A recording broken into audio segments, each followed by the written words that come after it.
ඉතින් ඔන්න මම ඔයාලට අදත් පොඩි වෙලාවකින් ලොකු දෙයක් කියලා දෙන්නයි යන්නේ. චුට්ටක් හිතන්නකෝ අපි කියනව නේද තැටිය රත් වුණාම රොටිය පුච්ච ගන්න. තැටිය රත් වුණාම රොටිය පුච්ච ගන්න. මේකෙන් කියන්නේ ඒ කියන්නේ අපිට මොන හරි දෙයකින් ප්‍රයෝජනයක් ගන්න තියෙන වෙලාවේ ඒ දේ ගන්න කියන එක.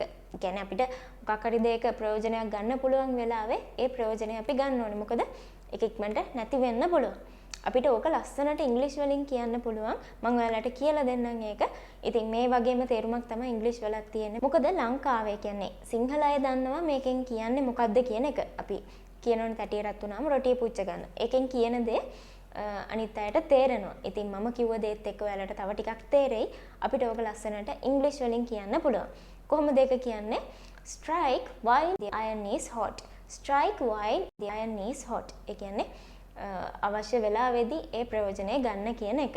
ඒ කියන්නේ අපිට මොන හරි දෙයකින් ප්‍රයෝජනයක් ගන්න තියෙනවා නම් වෙලා ගන්න නැතුව ඒක ගන්න තියෙන වෙලාවේදී ඒ ප්‍රයෝජනය ගන්න කියන එක තමයි මේකෙන් මේ කියලා තියෙන්නේ.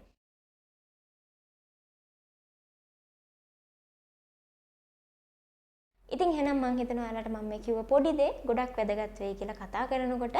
ඉතින් එහෙනම් ලබන සතියේ අලුත් පාඩමකින් අපි හම්බ වෙමු. ඒ හම්බ වෙනකන් ඔයාලා හැමෝටම සුබ දවසක්.